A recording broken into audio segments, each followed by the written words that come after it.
Zat. Gimana Zat kabarnya sehat Zat? Alhamdulillah khair, alhamdulillah, insya Allah. Oke, baik.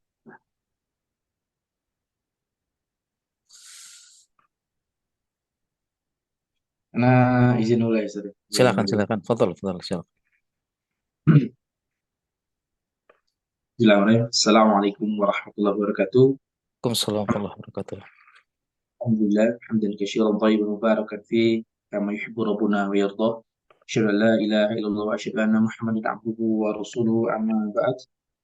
Jamaah bersama Allah Subhanahu wa taala, Ustaz yang semoga selalu dimudahkan segala urusannya. Kembali kita mengikuti kajian urologi ngaji dan alhamdulillah untuk pada malam hari ini kita collab dengan ada gabungan dari alhamdulillah saudara kita dari KDMI, yang salah satu penyelenggara kajian Nakes. Alhamdulillah saat ini salah satunya penyelenggaranya dari KDMI.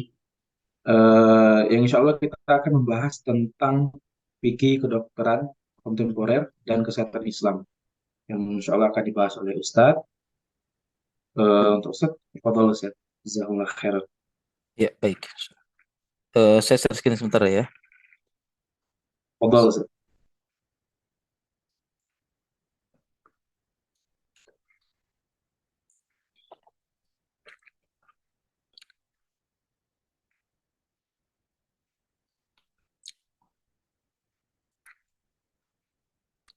Ya,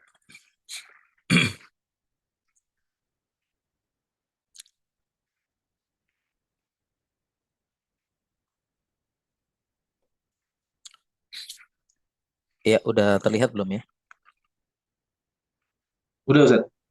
Ya, baik. Kalau gitu kita mulai. Bismillahirrahmanirrahim.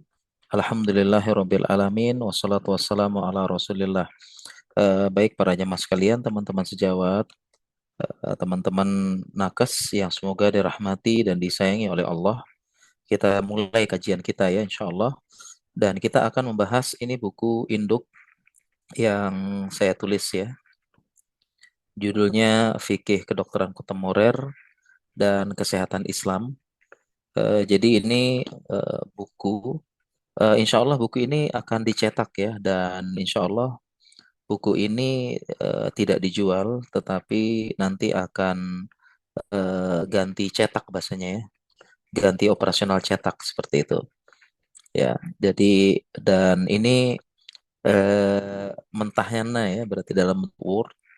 Ya, ini totalnya 333 halaman ya. Kalau dijadiin buku sekitar 600 atau 700. Ini sedang proses layout ya. Dan insya Allah nanti semoga Allah mudahkan untuk diterbitkan dan insya Allah tidak dijual. Ini hanya sistemnya mengganti operasional percetakan gitu. Ya. Dan insya Allah ini fikih kedokteran kontemporer kita akan bahas ya untuk selanjutnya. Dan isinya adalah fikih-fikih kontemporer. Jadi pembahasan-pembahasan kontemporer di mana pembahasan kontemporer kedokteran ini sangat banyak sekali sehingga ya ini sampai 600 atau 700 halaman ini lumayan banyak ya insya Allah ya. Dan kita akan bahas semua dan ini di luar dari buku-buku yang saya tulis sebelumnya. Ada buku Kesehatan Kontemporer Ramadan ada. Demikian juga ada Kesehatan Kontemporer eh, wanita, ada juga fikih kesehatan kontemporer terkait dengan hubungan suami istri ya. Nah, ini saya keluarkan ya dari pembahasan itu dan ini fikih kedokteran kontemporer yang lengkap ya insya Allah seperti itu. Nah, ini kemudian teman-teman dan jamaah bisa melihat isi ya isi dari konten dari buku ini. Ya, ini lumayan tebal ya dan insya Allah kita bahas pelan-pelan. Dan sebagaimana sebelumnya eh, kita akan perbanyak tanya jawab ya. Jadi teman-teman sekalian ingin membahas yang mana silahkan gitu. Eh, kita perbanyak tanya jawab.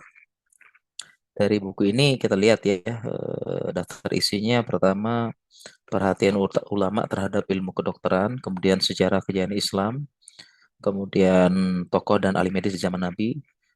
Dan ini saya tulis sedikit aja ya. Dan kita lihat di sini pembahasan ya. Pertama terkait dengan darah. Di sini banyak sekali pembahasan ya terkait dengan darah, fikih-fikih dan fatwa-fatwa ulama tentunya saya terjemahkan ya. Lihat di sini terkait dengan darah, kemudian terkait dengan kedokteran dan malpraktek ya, bagaimana tentang malpraktek, kemudian bagaimana izin mengobati pasien, kemudian bahkan ada hukum memampangkan gambar orang sakit di forum diskusi dokter ya. Mau tidak mau kan kita bahas gambarnya, kita bahas ininya dan sebagainya. Demikian juga dengan terkait mayat dan jenazah, ini saya bahas banyak ya. Tentang otopsi, tentang mewasiatkan anggota badan, kemudian jual beli mayat, kadaver, kemudian tentang tubuh yang diamputasi ini diapain. Ya, ini masih banyak. Demikian juga ini pembahasan yang panjang tentang halal halal dan haram obat ya.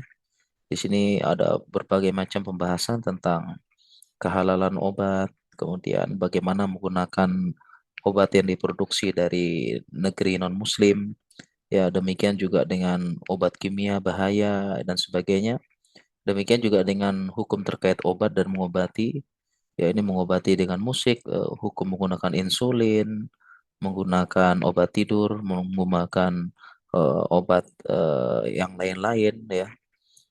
Kemudian demikian juga dengan terkait dengan obat narkoba dan psikotropika, obat anti nyeri kuat, kemudian juga narkoba. Demikian juga dengan metode pengobatan dibahas juga ya, ada macam-macam nih. Hukum hipnotis, ya stem cell, akupunktur, kemudian menyambung rambut dan sebagainya. Sampai dengan hukum terkait dengan alkohol dan obat bius ini juga kita bahas. Ya, kemudian pemeriksaan laboratorium, ya, pemeriksaan DNA, kemudian pemeriksaan kesuburan, ya, kemudian juga KB kita bahas. Demikian juga transplantasi organ ini kita bahas ya dengan berbagai macam metodenya, ya. Transplantasi jantung ya, bagaimana dari muslim ke kafir, boleh apa tidak.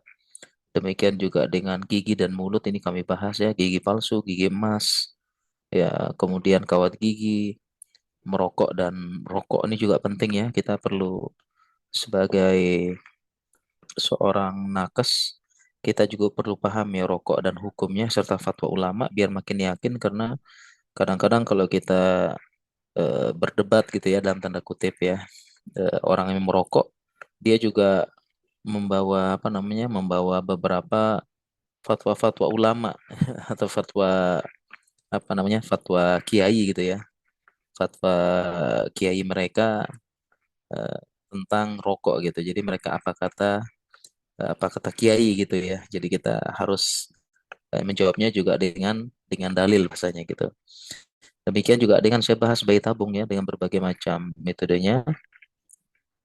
Saya bahas juga tentang eutanasia, ini juga tentang mati batang otak, mencabut alat resusitasi, ya, kemudian juga eutanasia, kemudian demikian juga kita bahas LGBT, ini tidak kalah pentingnya juga karena ada beberapa pembahasan, contohnya ini ya hermaphroditisme, hermaprodit ya, memiliki dua alat kelamin sejak lahir, ini juga menjadi bahan syubhat ya dari LGBT. Ini banyak sekali pembahasannya, sampai ada pembahasan tentang LGBT itu adalah eh, ada turunan genetik dan sebagainya. Ya, ini juga orientasi seksual ya, pemerkosaan, hukum kebiri ya, ini kan dokter ya. Kemudian pengobatan KAI, ya, kemudian ya elektrokuter apakah termasuk KAI? Nah, termasuk mengobati laser pada mata minus gitu ya. Ini pakai KAI apa enggak gitu. Demikian juga dengan hubungan suami istri dan banyak lain-lain pembahasan lain-lainnya yang bisa jadi beberapa tulisan-tulisan itu tidak saya tuliskan situ ya, tidak saya tuliskan di sini dan tidak saya masukkan. Jadi intinya nanti kita akan bahas panjang lebar ya nanti. Dan harapannya karena ini fikih ya, mungkin materi nggak usah banyak-banyak ya. Kita 30 menit materinya dan kita berbanyak tanya jawab nanti ya, insya Allah begitu nanti. Nanti kita berbanyak tanya jawab ya.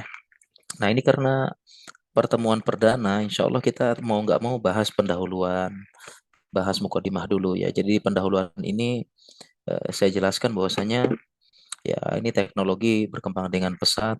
Ya, di zaman sekarang sama zaman lalu berbeda.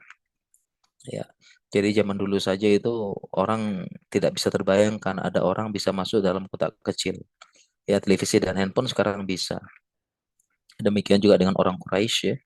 Itu menganggap aneh cerita Isra Nabi Sallallahu Alaihi Wasallam, perjalanan semalam dari Masjidil Haram, Masjidil Aqsa. Ya, ini mereka merasa aneh. Nah, sekarang dengan menggunakan pesawat itu nggak masalah. Berjalan dari Masjidil Haram menuju Masjidil Aqsa. Ya. Nah, demikian juga permasalahan fikih. Nah, ini muncul di zaman modern berupa beberapa teknologi-teknologi ya untuk memunculkan permasalahan fikih yang baru yang mungkin belum pernah dibahas oleh ulama zaman dulu. Ya, begitu juga dengan dunia kesehatan ya. Bahkan kita masih ingat ya ada ungkapan hiperbolis dalam waktu 10 tahun setengah ilmu kedokteran sudah tidak dipakai lagi.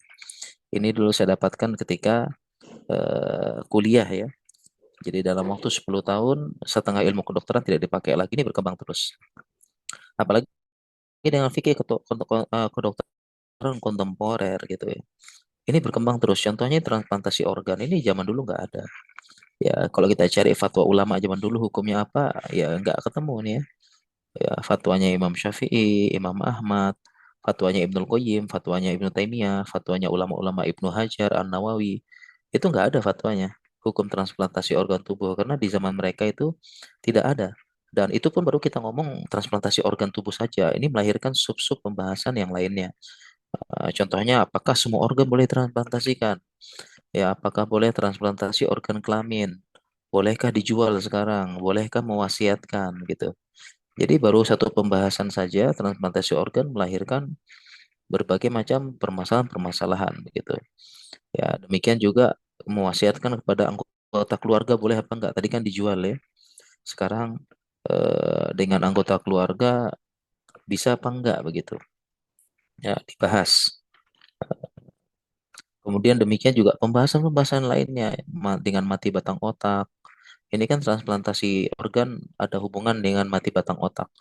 Ya, menggunakan alkohol juga dulu juga tidak seperti sekarang ya pembahasannya tentang tentang alkohol. Ya, oke. Demikian juga dengan yang lain-lain. Nah, ini fikih yang lumayan. Oleh karena itu penjelasan panjang lebar. Nah, makanya khusus buku ini setiap pembahasan saya tulis kesimpulan biar nanti yang mau baca kesimpulannya jelas gitu. Ya, kesimpulannya jelas. Dan kemudian juga dalil-dalil yang lain seperti itu. Nah, nah ini juga menunjukkan bahwasanya agama kita agama yang sempurna begitu. Jadi dalam agama kita diajarkan semuanya. Salah satu dalil yang saya sampaikan di sini tentang kesempurnaan agama Islam yaitu tentang ada orang Yahudi datang kepada Salman Al-Farisi. Dia bertanya tentang ajaran Islam. Ya, dia berkata, orang Yahudi ini berkata kepada Salman, "Qad 'allamakum nabiyyukum kulla syai'in hatta al-qira'ah." Apakah nabi kalian telah mengajari semuanya? Ya, sampai-sampai tata cara buang air kecil. Kemudian Yahudi ini kemudian menyebutkan ayat ya, al-yawma akmaltu lakum dinakum wa atmamtu alaikum ni'mati wa raditu lakumul Islam madinah. Jadi orang Yahudi ini hafal ayat ini. Kemudian dia tanya kepada Salman. Jadi jangan sampai kita nggak hafal ayat itu, orang Yahudi hafal ya. Bahkan Salman menjawab ajal qad nahanallah an nastaqbilal qiblat lil qaid dan seterusnya. Salman mengatakan iya, Nabi kita mengajarkan semuanya seperti itu. Nah, oleh karena itu, insya Allah pembahasan dalam ilmu kedokteran ini lumayan lengkap, tetapi kok lengkap bahkan kalau kita bilang ini suatu hal yang complicated ya. Nah, tetapi ternyata para ulama membahas dan setiap permasalahan kontemporer ini selalu saya cari fatwa ulama. Jadi nanti di buku ini teman-teman pasti mendapati fatwa ulama karena saya tidak berani menjawab, tidak berani menjelaskan apabila tidak ada fatwa ulamanya seperti itu. Ya. Baik, kita lanjutkan. Ini masih mukadimah ya. Nah, ini perhatian ulama terhadap ilmu kedokteran ya. Kita sebagai dokter ini atau tenaga kesehatan ini mendapatkan amanah yang lumayan gitu, yang cukup berat terkait dengan ilmu kedokteran kita seperti itu. Karena ulama sangat memperhatikan seperti itu. Ya, jika jika para ulama dokter hati, maka para dokter dan tenaga kesehatan adalah dokter badan seperti itu. Ya, dan banyak ulama perhatian terhadap ilmu kedokteran begitu ya. Di sini dalam kitab sejarah disebutkan ini waqad irtafa'a at-tabibu makanatuhu fi mujtamal Islam disebutkan ya. Jadi para tabib itu memiliki kedudukan tinggi di masyarakat Islam. Ya, ini bahkan sejak dulu kala.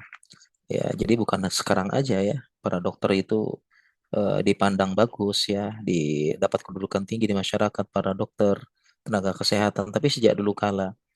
Ya, bahkan ada yang jadi orang yang dekat penguasa, ada dokter pribadi dan sebagainya seperti itu. Demikian juga dengan perkataan para ulama ya, ini alhamdulillah ya teman-teman yang sudah mendapatkan amanah ilmu kesehatan ya itu eh, kita mendapatkan amanah yang cukup berat ya. Makanya Imam Syafi'i mengatakan la alamu ilman ba'dal halali wal harami ambalu minatib ya. Beliau mengatakan aku tidak mengetahui ilmu yang lebih berharga yaitu ilmu kedokteran setelah ilmu halal dan haram. Berarti menurut Imam Syafi'i ya ilmu kedokteran ini adalah ilmu yang paling berharga ya. Ilmu yang paling berharga seperti itu dan yang lain-lain insya Allah. Nah demikian juga kita semangat belajar ya. Jadi selain belajar fikihnya, kita juga harus belajar terus ya. Sebagian teman-teman sekolah sampai spesialis kita juga sama. Ya, karena Pak Imam Syafi'i mengatakan doya usulu sal'im wa wakaluhu ilal yahudi wa nasara. Umat Islam telah menyia-nyiakan sepertiga ilmu, ya, yaitu ilmu kedokteran dan menyerahkan kepada umat Yahudi dan Nasrani. Ini perkataan terkenal dari eh, Imam Syafi'i, ya, Imam Syafi'i yaitu eh, umat Islam telah menyia-nyiakan sepertiga. Yaitu ini maksudnya ilmu kedokteran. Dari mana kita tahu sepertiga ini? Dari penjelasan ulama. Syekh Muhammad As-Singkiti beliau mengatakan maksudnya sepertiga itu apa? Ya, kenapa? Karena ilmu syar'i ada dua. Ilmu berkaitan dengan akidah dan ilmu berkaitan dengan badan dan anggota badan, yaitu fikih dan muamalah. Ya, jadi ilmu syar'i dua, akidah, fikih dan muamalah. Ya, ya, dua. Nah, makanya yang ketiganya adalah ilmu kedokteran. Ya, ilmu kedokteran itu katanya Imam Syafi'i sepertiganya telah disia-siakan dan ini fakta. Ya, fakta. Jadi sekarang kalau kita lihat memang eh, hampir semua gitu ya. Ya, hampir semua di bidang ilmu kedokteran dikuasai oleh orang barat ya, orang wawakaluhu ilal yahudi wan nasara dan diserahkan kepada Yahudi dan Nasrani. Memang demikian ya. Bahkan hampir semua ilmu ya dikuasai oleh orang barat gitu. Yang notabene mereka Nasrani atau Yahudi gitu. Jadi perkataan Imam Syafi'i sampai sekarang masih, makanya kita jangan sampai kalah gitu. Ya, kita belajar yang bagus dan tidak sedikit ya, ini dan tidak sedikit nih. Ini poin penting ya, tidak sedikit ahli kitab memanfaatkan ilmu kedokteran supaya masuk ke agama mereka atau bahasanya digunakan untuk cara pemurtatan. Ya, jadi mereka kirim apa? Kirim dokter juga di daerah terpencil, ya, kirim rahib, kirim dokter ya, supaya mereka masuk ini mengadakan pengobatan gratis ya, mengadakan ini ya. Jadi mereka mereka pun apa ya menggunakan ilmu kedokteran untuk pemurtatan atau masuk ke agama kita seperti itu ya. Nah, jadi kenapa kalau kita enggak gitu ya, kita harus lebih semangat lagi ya dengan ilmu kedokteran untuk berdakwah ya seperti itu ya. Dan mereka tidak akan ridho ya sebagaimana ayat ini walan taradu angkal yahudu walan nasara hatta tattabi'a millatahum seperti itu ya. Nah, oke. Nah, oleh karena itu kita ini nasihat buat saya pribadi dan teman-teman ya, teman sejawat, teman kesehatan kita tetap semangat ya mempelajari ilmu kedokteran bermanfaat bagi manusia ya karena ini ada hadis ya khairun nasi anfahum linnas, sebaik-baik manusia yang paling bermanfaat ya. Jadi jangan sampai kita, dan ini hadis ini sangat cocok ya buat kita tenaga kesehatan.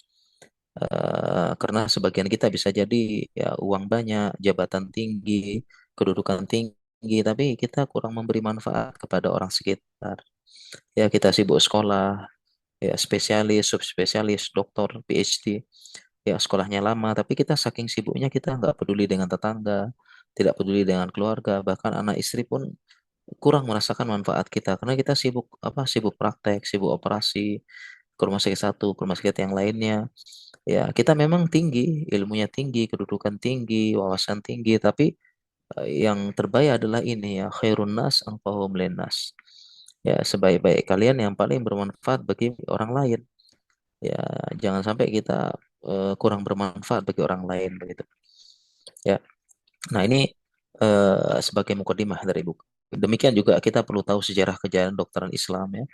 Ini harus diketahui oleh kaum muslimin dan kita semua. Jadi ini kalau membahas sejarah kejayaan kedokteran Islam, ini waktunya panjang ya. Jadi butuh apa ya? Butuh pertemuan satu pertemuan lagi. Nah, tetapi karena pembahasan kita adalah fokus-fokus ke fikih ya, jadi kita bahas cepat aja nih ya. Jadi intinya dulu kedokteran Islam tuh berjaya ya, bahkan apa namanya terutama ketika di zaman Khalifah Al-Abbasiyah dan Khalifah di Andalusia Spanyol ya. Ya, itu juga berkembang sangat bahkan orang Eropa pun datang ke Andalusia untuk belajar di sana ya, pakai bahasa Arab begitu. Jadi orang Eropa sedang dark age ya, kita kaum muslimin di Andalusia sedang mengembangkan ilmu. Ya, bahkan banyak sekali eh, apa namanya perbaikan-perbaikan ya dari ilmu, dari sikap ya, dari ini di Eropa itu sejak Islam masuk ke Andalusia Spanyol ya. Salah satunya mereka mandi, mereka bersihkan diri, cara membuang kotoran dan sebagainya seperti itu. Ya, dan di sini kaum muslimin yang banyak menemukan sejarahnya. Contohnya ini Dr. Muslim yang terkenal adalah Abul Qasim Az-Zahrawi. Di barat dikenal dengan Abul Qasis. Ya, ini yang dia pertama kali membuat dasar-dasar ilmu kedokteran. Seperti itu. Demikian juga yang membuat benang dan pembedahan Ar-Razi atau Rozes dikenal di barat. Ya, demikian juga yang menggambar jalur peredaran darah An-Nafis. Ya, demikian juga dengan buku kedokteran yang jadi panduan pembelajaran di Eropa saat itu yaitu Al-Buku Al-Hawi karya dari Ar-Razi dan yang lain-lainnya ya, seperti itu. Ya, jadi ini luar biasa intinya dulu kaum muslimin sempat menguasai ilmu kedokteran ya, jadi kaum muslimin sempat jaya dan saatnya kita ya, dalam tanda kutip merebut kembali seperti itu ya, merebut kembali dan insya Allah yang kita bisa insya Allah ya pelan-pelan. Demikian juga dengan ini ada beberapa tokoh ya, tokoh-tokoh ahli medis di zaman Nabi ya supaya kita lebih paham dan ini mungkin sekilas ya, sekilas ini ada beberapa ahli kedokteran ya, tokoh kedokteran di zaman Nabi salah satunya Aisyah. Jadi Aisyah ini dipuji oleh para sahabat. Beliau ahli nasab, ahli agama, dan ahli ilmu kedokteran. Ya, dan ini dikumpulkan. Ini ada perkataan atau dan sebagainya. Eh, nah, ini kemudian disebutkan. Contohnya Hisham bin Urwah ya. Dia bertemu dengan. Jadi Aisyah ini ahli kesehatan ternyata. Ya, jadi dia ahli. Nah, ini dari Hisham ya. Ini dari Hisham ini berarti ponakannya ya. Kemudian eh, ditanya kepada Aisyah, engkau ahli sejarah Arab, ahli nasab, ahli ilmu agama dan ilmu kedokteran. Ya, ditanya pada bibi ya, dari Aisyah bibi berarti. Ya, dari mana Anda belajar ilmu kedokteran? Tatkala aku sakit, aku perhatikan gejala-gejalanya. Aku mendengar orang menceritakan perihal sakit, aku menghafalkannya gitu. Nah, di satu riwayat dia mengatakan ya ketika Nabi sakit gitu ya, banyak orang yang datang ingin mengobati.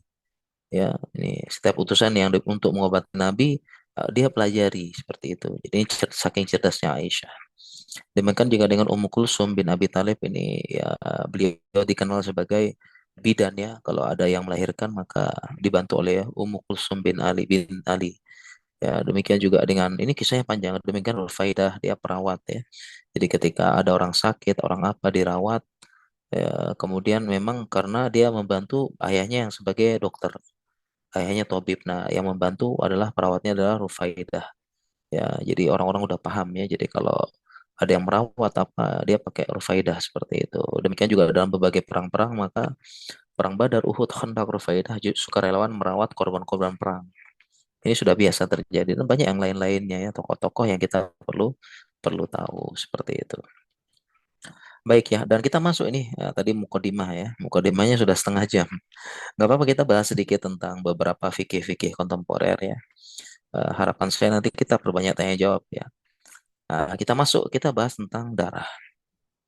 Nah, salah satu pertanyaan adalah ini hukum membuat bank darah ya. Membuat bank darah. Jadi darah ini sebagaimana kita tahu darah adalah kehidupan ya. Diakui dalam syariat maupun medis gitu. Nah, bahkan Islam mengatur hukum tentang darah, bahkan sampai dibahas apakah darah najis, hukum darah wanita, hukum meminum darah, bahkan hukum menjual darah karena darah ini penting begitu. Nah, sekarang terkait dengan kehidupan modern ini kan nggak ada nih di zaman empat imam, Imam Syafi'i, Imam Nawawi, Imam Syafi'i, Imam Ahmad. Demikian juga dengan ulama-ulama besar setelahnya, Imam Nawawi, Ibnu Taimiyah, Ibnu Qayyim, Ibnu Hajar. Ya, itu nggak ada bang darah ya. Makanya saya terjemahkan fatwa dari fatwa ulama. Ya, apa hukumnya bang darah begitu. Nah, kita lihat dari fatwa ini Hay'ah Kibarul Ulama. Ya, ini Hay'ah Kibarul Ulama ini kumpulan ulama senior di Saudi. Ya, jadi ada kumpulan ulama-ulama senior yang sering memberikan fatwa gitu. Jadi selain fatwa, selain Lajnah Daimah, ada Hay'ah Kibarul Ulama yang juga kumpulan ulama yang juga memberikan fatwa-fatwa juga seperti itu. Ya, di Saudi ada. Nah, ini fatwanya dari Hay'ah Kibarul Ulama, ulama senior di apa namanya di Saudi.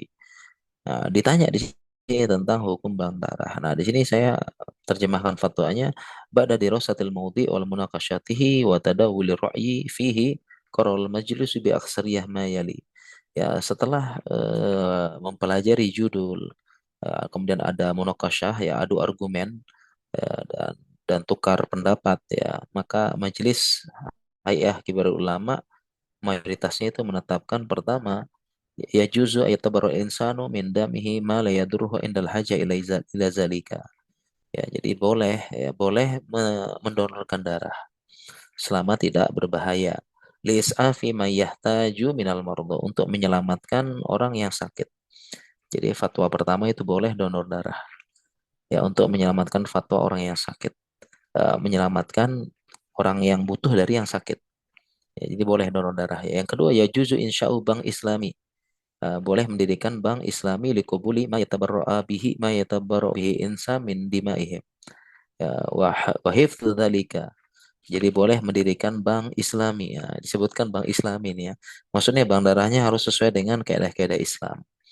Yang dimana manusia yatabarra dia mendonorkan kemudian wa wa hifdzu dzalika dijaga ya disimpan darahnya ya diis'afi may yahtaju ilahi minal muslimin ya untuk apa untuk menolong ya menolong menyelamatkan kaum muslimin yang butuh gitu ya tapi ada syaratnya ya alla ya'khuzul bank muqabilan malian ya, tidak boleh bank itu apa ya menerima kobil menerima apa ya mukobil itu balasan maksudnya jual beli gitu loh ya nggak boleh jual beli ya baik bentuknya iwadon ya dalam bentuk iwadon dalam bentuk ganti rugi gitu ya atau istilahnya bayar lah jadi intinya syaratnya boleh tapi nggak boleh bayar kayak gitu ya tidak boleh pakai bayaran oke ya kenapa? Karena itu ala yattakhidhu dzalika wasilatan tijariyatan lil kabs supaya nggak jadi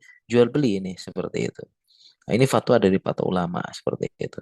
Jadi boleh donor darah dan kalau kita baca dalil-dalil ya, tadi fatwanya sekarang dalil-dalil ya, dan kita boleh mendonorkan darah ya dan bahkan beberapa ulama menjelaskan gini, ada ayat berbunyi wa man ahyaha faka'annama ahyan nasa jami'a. Barang siapa yang memelihara kehidupan manusia, seolah-olah telah memelihara kehidupan manusia semuanya. Ini ayat untuk orang-orang untuk kita ya orang medis. Ya, untuk medis atau nakes ini ayat yang bisa kita baca untuk motivasi kita semua. Ya kalau bisa kita hafal ya. Waman ahyaha faka'annama ahyana sajami'a. Barang siapa yang memelihara kehidupan satu manusia saja seolah-olah dia telah memelihara kehidupan manusia semuanya. Bahkan ayat ini katanya Syekh Jibrin, ya apakah donor darah termasuk ayat di atas? Jawabannya la'allahu yadkhulu fil ayatil karimah. Ya, saya berharap bisa jadi donor darah itu termasuk ayat ini. Waman ahyaha fakannama ahyan nasa jami'a. Barang siapa yang memelihara satu kehidupan manusia, dia memelihara kehidupan semuanya. Dan donor darah termasuk. Ya, karena kita melihat secara fakta ya, dengan donor darah itu nyawa bisa terselamatkan dengan izin Allah. Seperti itu. Ya, iza kana syifa'u yatawaqqafu ala hadat tabarru'i bismillah. Apabila kesembuhan ini ya satu-satunya jalannya bergantung ya tawakuf dengan donor darah ini seperti itu. Ya, jadi ini fatwa ulama yang menjelaskan bahwasanya boleh donor darah dan boleh mendirikan bank darah. Ini ya. Jadi boleh dan boleh mendirikan darah dengan syarat tidak boleh dijual. Nah, terkait dengan jual beli kita bahas di pembahasan selanjutnya. Nah, ini jadi ini juga kita perlu luruskan. Ya, banyak masyarakat mengira bank darah atau PMI itu jual darah. Ya, seperti itu. Makanya ada komentar ya kalau kita donor darah itu gratis. Ya, tidak dibayar cuma dapat mie gitu ya, dapat mie, dapat susu. Tapi ketika kita butuh darah kita harus bayar. Nah, ada juga komentar kan jual beli darah haram ya. Ini juga kadang-kadang digunakan untuk menyerang ilmu kedokteran. Nah, ini kedokteran tuh nggak sesuai syariat seperti itu. Ya, nggak tidak sesuai dengan syariat. Kenapa? Ilmu kedokteran dari negeri kafir gitu ya. Salah satunya ini darah kok dijual kayak gitu. Ini nggak benar. Ya, tidak benar seperti itu. Jadi kalau kita lihat tadi fatwanya tadi ya jual beli darah nggak boleh. Syaratnya kenapa eh, darah tidak boleh dijual? Karena ada dalilnya di sini. Ya, ada dalilnya saya tuliskan kenapa yaitu di sini naha ansamanidam. Ya, Nabi SAW melarang dari samanidam, melarang dari jual beli darah, melarang uang yang didapatkan dari jual beli darah. Ya, nahaan samanidam bahkan disandingkan dengan sama nilkap jual beli anjing wakasbil bagi ya penghasilan pelacur gitu ini nggak boleh ya jual beli darah demikian juga dengan riwayat yang lain anna Rasulullah SAW nahaan sama nidam ya, dilarang jual beli darah ya, kembali disandingkan dengan jual beli anjing sama nilkap wakasbil amah ya jual beli budak wanita yang berzina ya dan yang lain-lainnya jadi memang tidak boleh ya bahkan Allah telah mengharamkan innama harrama alaikumul maitata wad dam. Ya Allah telah mengharamkan mayat dan darah. Artinya tidak boleh dimakan gitu. Walahmal hinzir ya dan daging babi. Ya, ini disejajarkan dalam firman Allah Subhanahu wa taala. Bahkan ada kaidah penting nih, sampai-sampai ada kaidah penting. Rasulullah SAW bersabda, "Inna Allah Ta'ala idza harrama syai'an harrama thamanahu." Jadi kalau Allah telah mengharamkan sesuatu, ya maka Allah juga akan mengharamkan jual belinya. Misalnya Allah haramkan darah, maka Allah haramkan juga jual beli, nggak boleh jual beli. Ya, karena biasanya untuk mendapatkan sesuatu itu biasanya jual beli. Ya, demikian juga ketika Allah mengharamkan khamar, maka haram hukum jual belinya. Itu sudah haram secara zat. Ya. Demikian juga ketika Allah mengharamkan apa ya? Mengharamkan ular gitu untuk dimakan, maka haram juga jual beli ular. Seperti itu. Nah, ini pembahasan, Nas. Perlu diketahui dan ini perlu disosialisasikan kepada kaum muslimin bahwasanya darah di PMI itu bukan dijual beli tetapi sebagai mengganti biaya pengolahan darah. Karena darah itu perlu diolah, perlu disimpan juga, biaya tidak sedikit. Ini pas ya karena saya pribadi sebagai penanggung jawab OPTD. Ya memang enggak murah itu ya. Biaya pengelolaannya lumayan ya diolah, ya, kita butuh kantong untuk olahnya ya butuh ahlinya untuk mengolah kemudian disimpan tidak sedikit begitu.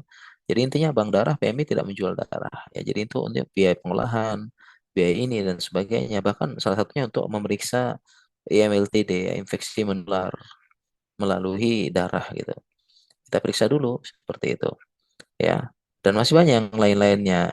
Nah, tetap dah kemudian nih pembahasan yang penting bahwasanya ternyata dalam keadaan darurat darah boleh dibeli dalam keadaan darurat darah boleh dibeli ya.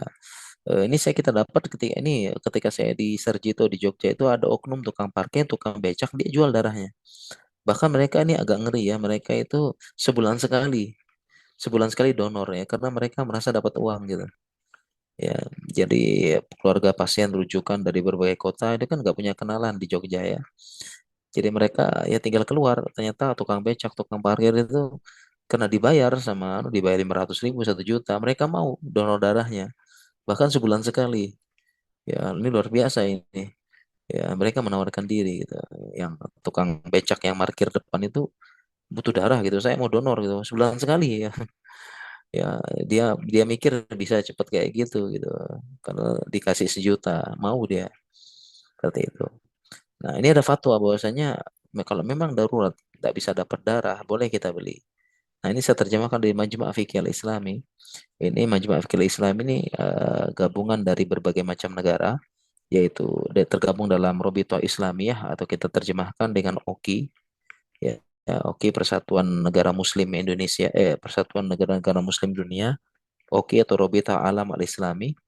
Mereka itu ternyata juga ada perkumpulan tahunan ya membahas tentang beberapa fikih, ya ulama-ulamanya perwakilan negara, namanya Majma' Fiqh Al-Islami.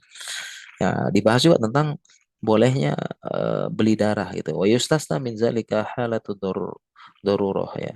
Jadi dikecualikan ketika keadaan darurat yaitu lil atrad tibbiyah, dengan tujuan kedokteran ya tujuan kesehatan, wala yujadu may yatabarra'a bihi illa bi iwadin. Ya, ini tidak didapati siapa yang mau donor kecuali dengan mengganti bayar gitu. Fa inna darurati tubihul mahdhurat ya, karena darurat membolehkan yang apa yang tidak boleh seperti itu. Jadi di sini saya terjemahkan fatwa boleh beli darah ketika darurat ya. Oke, ini kesimpulannya. Jadi bank darah tidak menjual darah. Darah itu untuk biaya pengobatan, penyimpanan darah, pengecekan darah cocok apa enggak, crossmed, bahkan untuk pemeriksaan infeksi menular. Nah, kalau terpaksa sekali boleh kita membeli darah dalam keadaan darurat. Tapi untuk solusi hati-hati ya mungkin kita bukan ini ya, bukan beli ya, kita ganti dengan memberikan hadiah gitu. Jadi tidak ada transaksi begitu, tidak ada sebutan di depan. Baik. Oke, mungkin demikian mungkin materi ya. Kita cukup deh 45 menit ya. Mungkin kita perbanyak tanya jawab ya Vicky ini. Kira-kira teman-teman ya jamaah itu pengen tahu yang mana? Insya Allah. Mungkin saya kembalikan kepada moderator ya. Fadlu silakan mungkin teman-teman yang pengen nanya.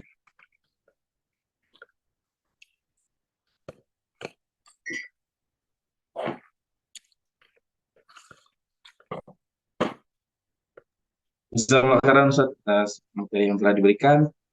Untuk selanjutnya mungkin kita buka interaksi tanya jawab. Apakah untuk jamaah jika ada yang ingin bertanya baik secara langsung maupun via kolom chat, kami persilakan.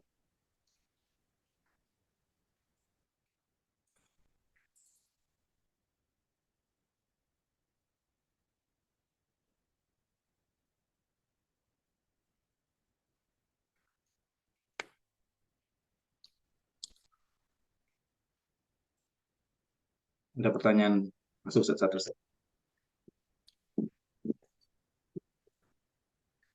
Eh, Bisa Anda bacakan ya Ustaz? Ya silakan. Jazakumullah khairan Ustaz. Mohon izin bertanya Ustaz, terkait bahasan apakah darah najis. Bahasan apakah darah najis? Maksudnya mana ya? Mungkin pertanyaan Bahasan, mungkin ya. bahasan terkait najis. Ustaz. Darah aja apa enggak ya? Oke. Ini saya bahas ya. Oke, saya tampilkan dikit ya. Sebentar. Nah ini ya karena tanya jawab mungkin saya bahas ringkas saja ya. Betul Ustaz. Nah, ini. Saya share screen lagi ya. Jadi apakah darah najis apa enggak? Ini jadi saya bahas ya. Apakah darah manusia najis apa enggak? Jadi pendapat pertama ada yang mengatakan darah manusia itu najis. Ya berdasarkan ayat tadi ya, kulla ajidu fi ma uhiya ilayya muharraman ala ta'imin amhu alla ayakuna maitatan wa daman mafsuhan. Itu darah gitu ya. Ya, fa innahu disebutkan fa innahu rijsun. Nah, sesungguhnya rijis, najis gitu ya darah. Ini dalil mengatakan. Demikian juga bahkan Imam Nawawi mengklaim ijma ya bahwasanya adalah ilu ala najasati dam mutatahhiratu wala alamu fihi hilaf. Ya bahwasanya najisnya darah itu mutatahhirah jelas ya. Itu, bahkan dijelas ada yang sampai diklaim ijma darah itu najis begitu. Ya, demikian juga dengan pendapat yang lain, Syekh bin Bas begitu, ada orang sholat, kemudian ada baju operasi, ternyata ada darah di baju operasinya. Syekh bin Bas mengatakan kalau bisa ganti gitu. Kalau bisa ganti seperti itu. Nah, tapi pendapat yang sepegang, ini darah manusia ya, bukan darah hewan ya. Pendapat yang sepegang, darah manusia itu tidak najis. Ya, darah manusia enggak najis. Kenapa? Hukum asalnya suci. Adapun ada kata-kata rijes dalam ayat yang tadi kita baca, fa'inau rijes, itu secara bukan hakikat, tapi maknawi gitu. Ya, jadi memang najisnya kekafiran gitu ya. Demikian juga dengan alasan As-Surasi mengatakan, mazal muslimun yusolu fi juruhatihim. Para sahabat dulu sholat dalam keadaan luka. Ya, jadi darah mengalir, nempel-nempel gitu, tapi dia sholat. Nah, demikian juga dengan Syekh Utsaimin begitu. Liu'lam anna damal kharija minal insan min ghairi sabilaini la yanqudul wudu. Darah yang keluar tidak menggunakan wudu. Ya, jadi pendapatnya sepegang darah manusia itu tidak najis. Ya, apalagi ada hadis bahwasanya manusia muslimun tohirun, muslim itu suci, baik hayyin wa mayyitun. Dia suci hidup maupun mati. Jadi kalau jenazah seorang muslim aja itu suci, bukan najis ya, apalagi darahnya gitu. Ya, darahnya, sehingga pendapat terkuat, darah manusia tidak najis. Adapun kalau darah di baju, misalnya lagi operasi lagi apa ya, nempel darah di baju, ya tidak apa-apa sholat dengan baju tersebut. Tapi kalau bisa diganti, sebaiknya diganti untuk menghindari ikhtilaf ulama gitu. Ya, mungkin demikian insya Allah ya terkait dengan darah najis ya.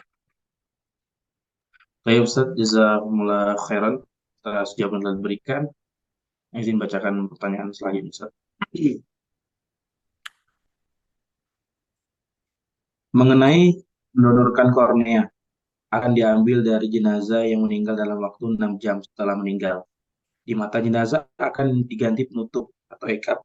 Apakah akan mengurangi kesempurnaan jenazah? Apakah ada dalil yang merekomendasikan atau membolehkan mendonor kornea Ustaz? Cukup. Ya baik ya, di buku ini alhamdulillah saya bahas ya. Oke, kita kembali ke buku lagi. Ya, ini saya bahas ringkas berarti ya. Kalau tanya jawab ringkas nanti pas jatah kajian kita bahas baru panjang lebar ya. Jadi ini ada wasiat menyumbangkan kornea setelah meninggal ya. Disebutkan bolehkah al muslim ya tabarra'u bi uyunihim ba'dal maut ya. Bolehkah mewasiatkan kornea mata setelah meninggal? Ternyata jawaban panjang. Intinya jawabannya boleh. Jawazun nakli kurnia. Boleh mengambil kornea min ainil insan ba'da ta'aqudi mautihi. Ya, setelah dia jelas. Ya, kemudian boleh jawab zona kornea salimah min ainil tibbiyan naza'aha min insanin litawaqi khatarin 'alaiha min baqaihi, ya, dan seterusnya ya. Jadi yang kedua setelah diambil boleh ditransplantasikan. Ini fatwa dari Hay'ah Kibarul Ulama. Ya, apalagi jadi boleh ya untuk disebutkan mengambil kornea mata dari seorang yang telah dipastikan kematiannya, kemudian ditransplantasikan, ini boleh. Ya, terlebih lagi, jadi intinya boleh transplantasi kornea mata. Ya, terlebih ini kan tidak sampai merusak total mayit gitu ya. Dan nanti kita ada pembahasan tentang bagaimana merusak tubuh mayit gitu. Seperti itu. Jadi boleh insya Allah ya.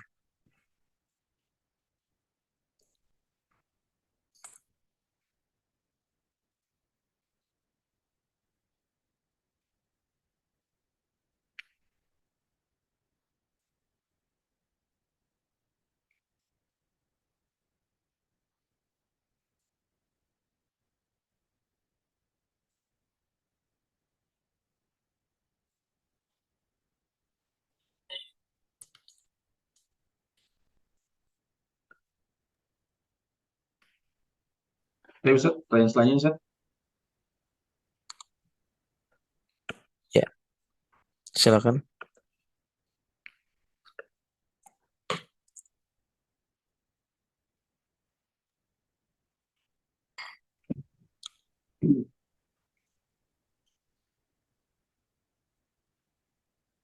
Oh,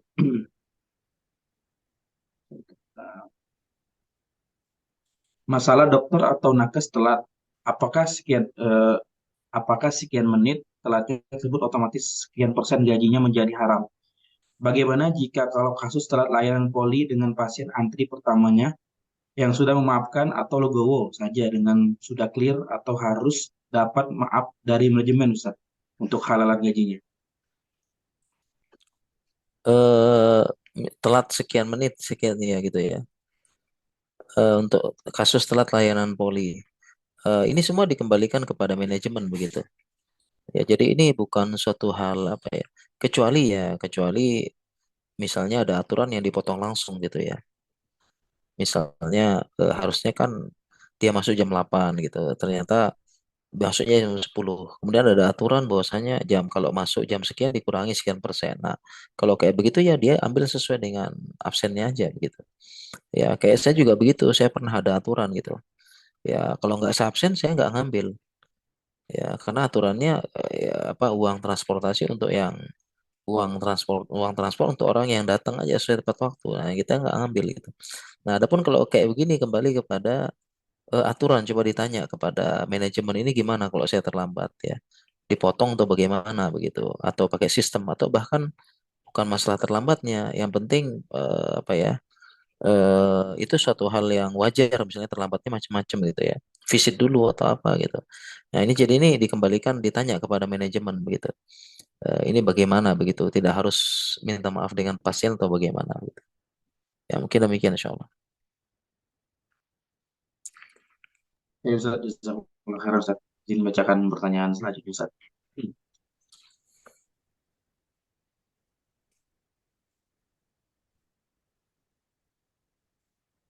Hmm. Bismillah. Izin bertanya Ustaz terkait ketika seorang muslim membutuhkan darah, tetapi darah yang tersedia adalah dari afwan orang kafir Ustaz. Yang dikhawatirkan pernah mengkonsumsi makanan yang haram. Bagaimana baiknya Ustaz? Oh ya ini baik ya, ini saya bahas juga dalam donor darah tadi. Nah ini ya, coba ya. Hmm, Donor nih, saya share dulu ya.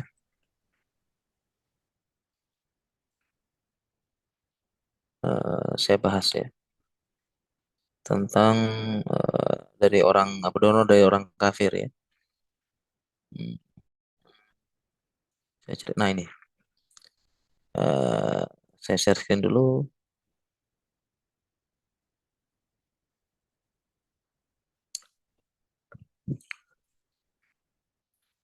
Nah, nah ini ya. Jadi karena tanya jawab saya bahas ringkas saja ya. Besok kita bahas dengan detail.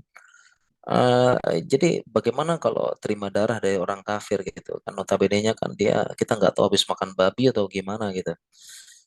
Jadi boleh nggak terima donor darah dari orang kafir, dia kan habis makan apa gitu, apalagi darah makanan menjadi darah daging ya. Kemudian sebaliknya kita nggak mau donor ke orang kafir ya, dia biarkan kafir sekarat gitu ya, nggak apa-apa dia kan kafir. Nah ternyata jawabannya boleh ya kita menerima donor dari orang kafir dan sebaliknya. Ya ini tentunya saya sampaikan fatwa ulama ya, dan ini fatwa lajnah daimah gitu. Ya boleh apakah kita transfusikan darah dari orang yang beda agama? Ya dan sebaliknya. Jawabannya boleh. Di sini boleh. Ya kita boleh menerima darah dari orang kafir maupun kita transplantasikan kepada mereka seperti itu. Bahkan ini ada fatwa Syekh bin Baz juga la jarha fi naqid dam idza da'atilah nggak apa-apa ini donor darah. Ya bahkan kepada orang non muslim sekalipun gitu. Nah hanya saja kecualinya ya kecuali adalah kafirnya kafir harbi, kafir yang memerangi kita. Ila ayyakunal kafiru harbian, ya, nggak boleh. Tapi kalau kafir lain boleh. Ya di sini saya bahas juga Islam tidak boleh menzolimi. Ya jadi kita boleh ya menerima donor darah dari orang kafir walaupun ya kalau bisa kita usahakan. Di sini saya tuliskan kalau bisa kita usahakan terima darah dari keluarga kita dulu ya. Seperti itu. Jadi boleh nanti ada pembahasan tingkat lanjut terkait hal ini, insya Allah. Jadi intinya boleh. Oke Ustaz, jazakumullah khairan Ustaz. Pertanyaan selanjutnya Ustaz.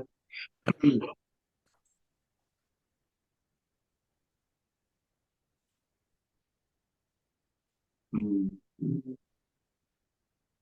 Izin bertanya Ustaz mengenai pasien yang HCU di ICU yang akan melaksanakan sholat namun keadaannya menggunakan popok atau pad yang semisal maaf berisi melena. dan sebagainya. Apakah sebelum tayamum wajib meminta tolong mengganti P tersebut, Ustaz? Ya baik ya, untuk pasien yang sholat di ini juga ada nanti di buku ya. Cuma kita bahas karena tanya jawab nih, bahas ringkas ya. Jadi apakah dia pakai popok pad, apakah dia harus ganti sebelum tayamum? Jawabannya tidak. Jadi jadi kalau dia setiap mau sholat tayamum kita minta ganti popok, ini bakal merepotkan sekali ya, apalagi ICU ya. Jawabannya tidak perlu ya, dia tinggal sholat dengan memakai popok tersebut ya. Dalilnya adalah wanita yang istihadah. Wanita yang istihadah itu dia sholat dalam keadaan seperti itu. Ya, jadi seperti itu. Dia kan darahnya keluar terus, dan kalau darah yang keluar dari farji, sebagian ulama bilang najis. Darah yang keluar dari farji ini beda ya, darah yang keluar dari luka gitu enggak. Cuma ini keluarnya dari farji. Maka sebagian ulama bilang najis. Nah, jadi dikiaskan dengan darah wanita yang istihadah, dia kan keluar terus. Makanya cuma wanita istihadah yang sehat itu kan diperintahkan kalau bisa setiap sholat ganti. Ya, cuma kalau nggak mampu ya nggak usah. Nah, ini apalagi ini yang sakit. Jadi tidak perlu ya, tidak perlu setiap mau tayamum minta digantikan oleh perawat, dan ini sangat merepotkan kadang-kadang ya, perawatnya repot ya, pasien juga repot. Jadi boleh sholat menggunakan popok apa adanya seperti itu. Mungkin demikian insya Allah. Jazakumullah khairan, Ustaz, atas jawabannya. Pertanyaan selanjutnya, Ustaz. Semoga Ustaz dan keluarga selalu dalam lindungan Allah Subhanahu wa taala. Afwan, sebelumnya Ustaz, mengenai darah manusia tidak najis. Lantas bagaimana dengan darah kebiasaan wanita? Oke, kalau darah kebiasaan manusia wanita itu kalau darah haid najis. Ya ini beda soalnya, beda. Kalau darah haid beda lagi aturan. Jadi sebagian ulama itu kalau darah haid najis. Ya, seperti itu. Bahkan ada kaidah darah yang keluar dari farjinya perempuan itu najis. Ya, dikecualikan itu. Kalau tapi kalau darah luka itu nggak najis. Darah luka. Karena tadi sahabat ya, sholat dalam keadaan luka, berdarah. Ya, itu dia lanjut sholatnya nggak najis seperti itu. Ya, mungkin demikian insya Allah. Jazakumullah khairan, Ustaz, atas jawaban yang diberikan. Pertanyaan selanjutnya, Ustaz. Ya, Ustaz, izin bertanya, Ustaz, bagaimana hukum dokter yang melakukan prosedur transplantasi pasien dengan tidak mengetahui apakah ada transaksi antar donor dan resipien ya? Dan bagaimana bila ternyata ada transaksi alias membeli organ dari donor? ya berarti ya sebenarnya kalau kita bahas tentang fikih ini dua hal yang terpisah. Ya, dua hal yang terpisah seperti itu ya. Jadi dokter operasi sedangkan jual belinya itu urusan pasien. Nah, dalam hal ini ya kita melaksanakan tugas saja. Kita sambung seperti itu. Adapun itu urusannya pasien. Ya, urusannya pasien. Ya sama kayak begini ya, sama kayak ada orang dia misalnya contohnya dia berzina kemudian kena AIDS. Ya, kita sebagai pasien dokter ngobatin. Walaupun dia dapat AIDS-nya karena berzina itu urusannya mereka. Demikian juga dengan kita ya, dapat darah, dapat organ tubuh, ternyata jual beli ya. Tapi setelah di depan kita, ya udah kita sambung. Gimana lagi? Seperti itu. Itu urusannya dia. Nah, mungkin kalau kita bisa nasehatin, ya, seperti itu. Ya, mungkin demikian insya Allah.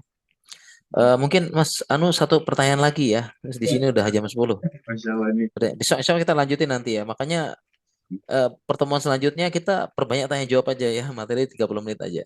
Saya Tanya Ustaz. jawabnya diperbanyak. Ya, oke. Bisa, Ustaz. Ini mungkin pertanyaan terakhir. Iya, insya Allah.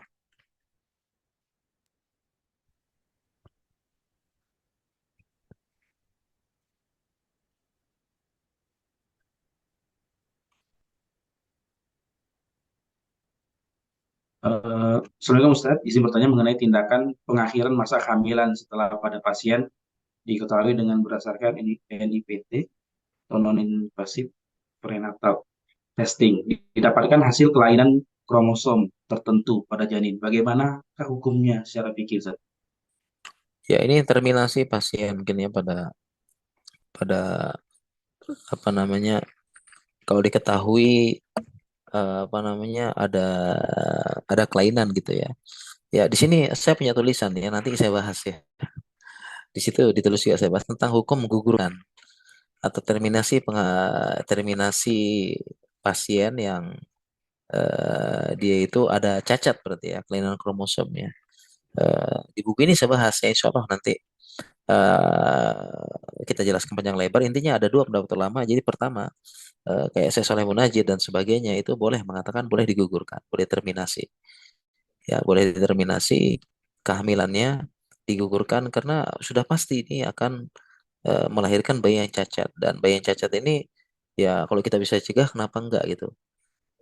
Beliau memberikan syarat selama ya ruh belum ditiupkan. Ya, berarti 120 hari itu boleh.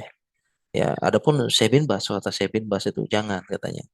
Jangan digugurkan, udah terlanjur. Adapun kalau lahir cacat itu jadi ujian. Ujian bagi anak tersebut dan orang tuanya. Mudahan menghapuskan dosa. Ya, seperti ini udah takdir Allah. Ya, maka dalam hal ini ada pendapat ulama yang boleh menggugurkan. Nah, sampai sekarang saya belum bisa memegang yang rojih, tapi sampai sekarang saya cenderung ke arah yang boleh. Allah Ta'ala alam, ya selama ruh belum ditiupkan. Menimbang maslahat dan mafsadah seperti itu. Ya, pertama bayinya kasihan juga, orang tua juga kelelahan. Ya, saya sekarang sampai saat ini lebih ke arah itu ya, boleh ya, selama belum ditiupkan ruh.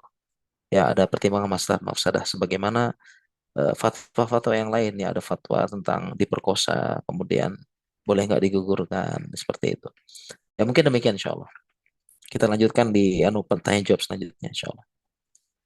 Jazakumullah khairan Ustaz. Mungkin menutup Ustaz dari antum untuk kajian pada malam hari ini.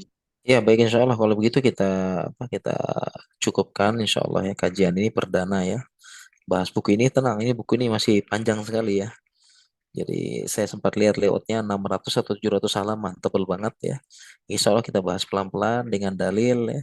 Dan kita perbanyak tanya jawab nanti. Mungkin demikian saya akhiri. Subhanallah bihamdika. Asyhadu an la ilaha illa anta astaghfiruka wa atubu ilaik. Assalamualaikum warahmatullahi wabarakatuh. Assalamualaikum warahmatullahi wabarakatuh. Jazakumullah khairan Ustaz atas Insyaallah. materi yang Insya Allah mungkin di sesi selanjutnya bisa ditanyakan yang pertanyaan yang belum dijawab Ustaz, ya. Kami Insyaallah. moderator maaf untuk pertanyaan yang tidak bisa dijawab semuanya.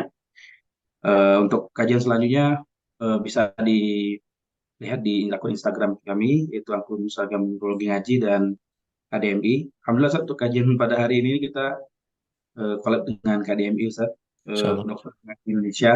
Semoga para dokter semua istiqomah dalam untuk ilmu agama yang dan diberikan kemudahan dalam segala urusannya. Jazakumullah khairan Ustaz. Barakallahu fikum. Assalamualaikum warahmatullahi wabarakatuh. Warahmatullahi wabarakatuh.